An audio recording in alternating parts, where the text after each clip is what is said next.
Pada zaman dahulu di kerajaan Daha, hiduplah seorang raja bernama Raja Kertamarta yang memiliki dua orang putri yang sangat cantik jelita. Putri yang cantik jelita tersebut bernama Canda Kirana dan Dewi Galuh. Kedua putri raja tersebut hidup sangat bahagia dan serba kecukupan. Hingga suatu hari datanglah seorang pangeran yang sangat tampan dari kerajaan Kahuripan ke kerajaan Daha. Pangeran tersebut bernama Raden Inu Kertaparti.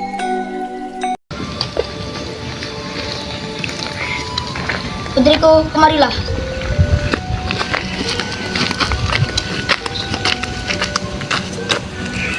Ada apa, Ayah?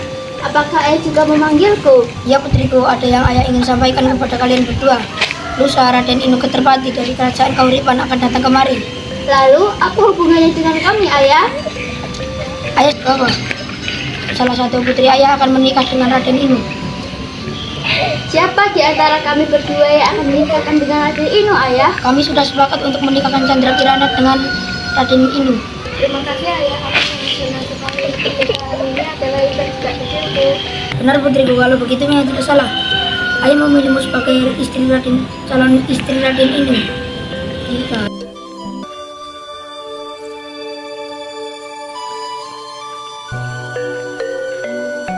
Raja dan Canda Kirana meninggalkan ruangan yang kini hanya dihuni oleh Dewi Galuh.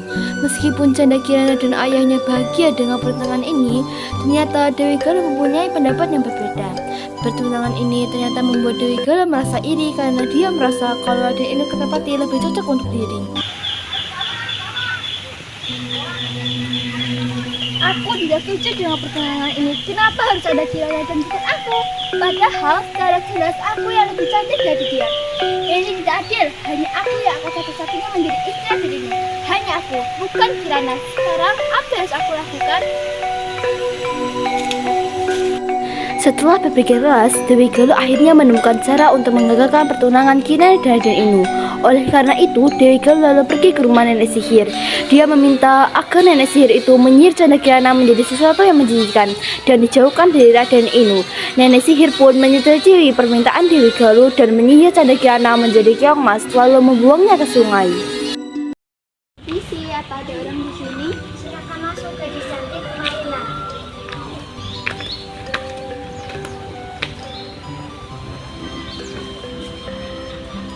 Aku memerlukan bantuanmu. Tolong bantu aku. Kamu ingin aku melakukan apa? Aku ingin pertunangan Canda Kirana dan Raden ini dibatalkan. Baiklah, aku mengerti maksudmu. Lalu kamu ingin aku melakukan apa untuk Kirana? Sebenarnya, apa yang kamu inginkan? Aku ingin kamu menyihir Canda Kirana menjadi sesuatu yang menjijikan. Yang jelas, aku ingin Canda Kirana menderita. Baiklah, aku akan menyihir Canda Kirana sehingga dia tidak bisa bertunangan dan menikah dengan Raden Inu. Terima kasih atas bantuanmu. Senang bekerja sama dengan penyihir sepertimu. Sekarang aku akan mempersiapkan kutukan untukmu. Ini uang sebagai imbalannya. Kutunggu kabarmu, penyihir. Keesokan harinya, Canda Kirana pergi ke pasar membeli keperluan untuk menyambut kedatangan Raden Inu Kertapati besok.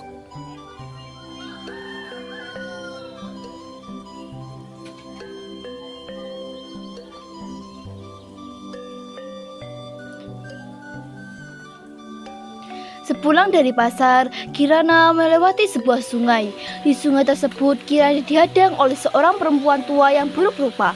Perempuan tua itu adalah nenek sihir yang diperintah oleh Galuh untuk menyihir Kirana.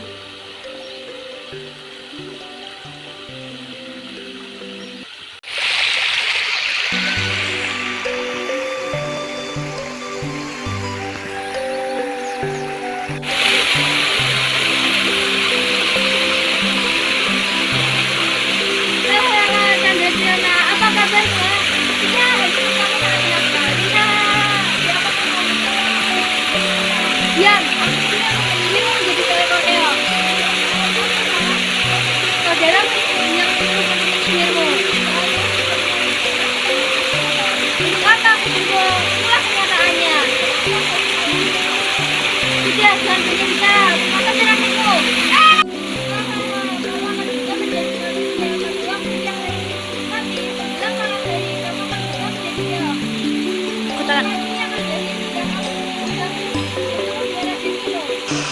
Canda Kirana telah dikutuk menjadi keong emas dan dibuang ke sungai hingga terdampar di desa Dadapan. Suatu hari seorang nenek sedang mencari ikan dengan jala dan keong emas terangkut dalam jalannya tersebut. Keong emas itu lalu dibawanya pulang dan ditaruh ke tumpaya.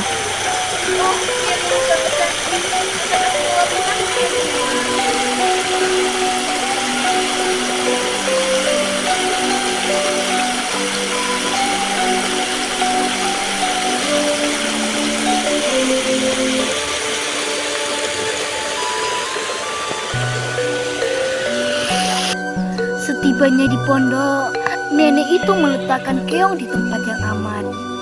Lalu, dia beristirahat sejenak di kursi.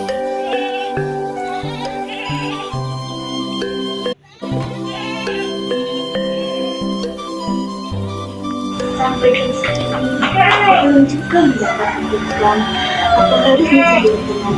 Kalau tidak, aku mau makan apa?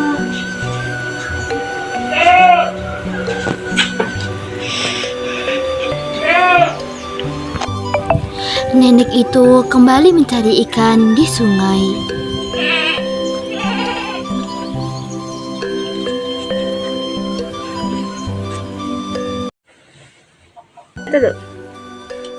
Kenapa aku bisa di sini? Oh iya, tadi kan ada sebuah orang ini yang membawa ke sini. Kasihan sekali nenek itu. Terima saja dia harus mencari ikan. Aku akan membantu untuk memasakkan untuknya.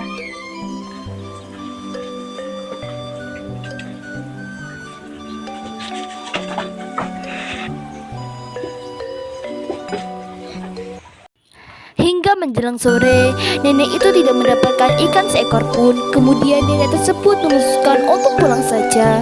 Sesampainya di rumah, ia sangat kaget karena di meja sudah tersedia masakan yang sangat enak.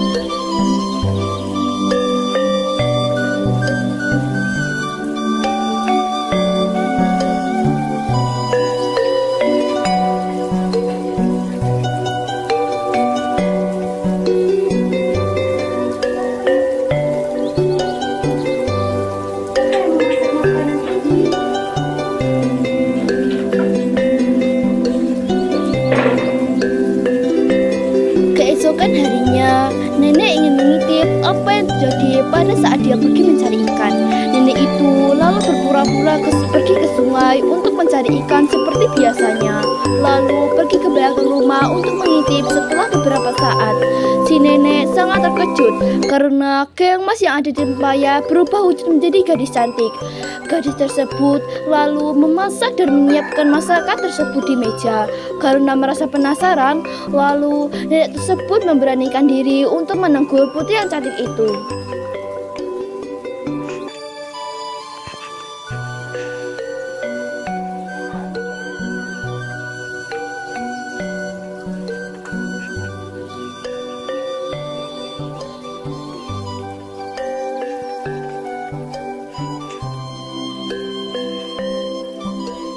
Siapa kamu? Kenapa kamu berada di sini? Aku adalah putri dari Dahaga yang disihir oleh disihir utusan saudaraku. Kasihan sekali hidupku, nak. Maknya tidak tahu saudara macam apa saudaramu itu hingga tega ingin mengutukmu menjadi seperti ini. Namanya manusia, kalau sudah cemburu pasti lakukan apa saja. Ya sudah, sementara ini kamu tinggal di sini saja ya, nak. Terima kasih, Nek. Iya. Sementara itu, Pangeran Indukrutabakti tak mau diam saja ketika tahu Canda Kirana menghilang. Ia pun mencarinya dengan cara menyamar menjadi rakyat biasa. Nenek sihir pun akhirnya tahu dan mengubah dirinya menjadi gagak untuk mencelakakan Raden Indukrutabakti. Raden Indukrutabakti kaget sekali melihat burung gagak yang bisa berbicara dan mengetahui tujuannya. Ia menganggap burung gagak itu sakti dan menuruti, padahal Raden Inu diberikan arah yang salah.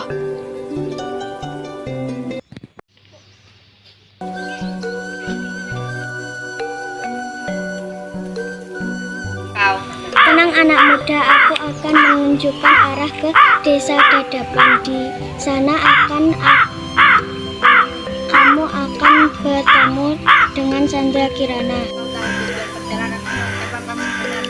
Kau tidak perlu tahu siapa aku. Ikuti saja petunjuk yang kuberikan.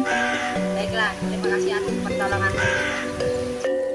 Setelah berjalan cukup jauh mengikuti petunjuk dari arah burung gagak, Raden Inu tidak juga menemukan desa di hadapan. Di perjalanan, Raden Inu bertemu dengan seorang kakek yang sedang kelaparan. Raden Inu memberikan kakek itu makan. Ternyata kakek adalah seorang sakti yang baik. Ia menolong Raden Inu dari burung gagak itu. Tolong nak, sudah beberapa hari kakek tidak makan. Oh, ini kayak ada sedikit makanan. Terima kasih anak muda, jangan kau mengikuti petunjuk dari burung kakak. Dia sebenarnya jelmaan dari nenek sihir. Dia memberikan arahan yang tidak benar kepadamu. Lalu apa yang harus kulakukan, Kek? Berjalan menyusuri sungai ini. Kau akan menemukan di ujung sungai nanti. Kau akan menemukan desa terdepan. Yang penting, Kek, saya akan melanjutkan perjalanan ini. Baiklah anak muda, hati-hati dalam perjalanan ini. Baiklah, Kek.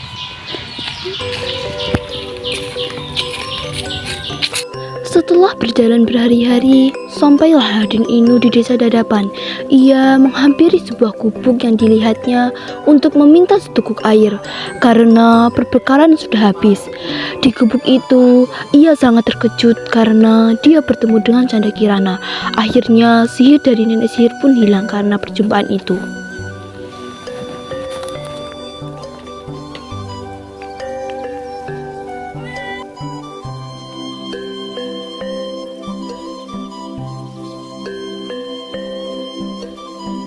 Tidak mungkin aku bisa istirahat ini sementara waktu dan setidaknya mendapatkan seteguk air. Aku lelah sekali setelah berjalan sejauh ini.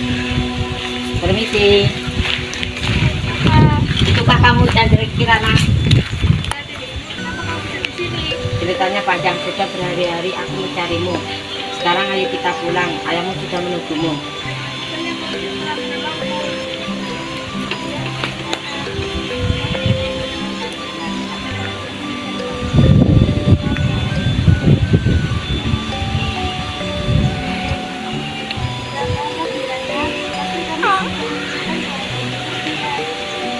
Ini saja, nenek akan kita bawa ke istana dan hidup bersama kita bila kita sudah menikah nanti.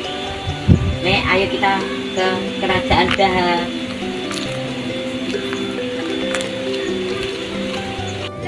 Akhirnya Raden Inu memboyong Canda Kirana beserta nenek yang baik hati tersebut ke istana. Dan Canda Kirana menceritakan perbuatan Dewi Galuh pada Baginda Kertamarta. Baginda meminta maaf kepada Canda Kirana dan sebaliknya. Dewi Galuh lalu mendapatkan hukuman yang setimpal. Karena Dewi Galuh merasa takut, maka dia melarikan diri ke hutan. Pernikahan Canda Kirana dan Raden Inu Kertaparti pun berlangsung dan pesta tersebut sangat meriah. Akhirnya mereka hidup dengan bahagia.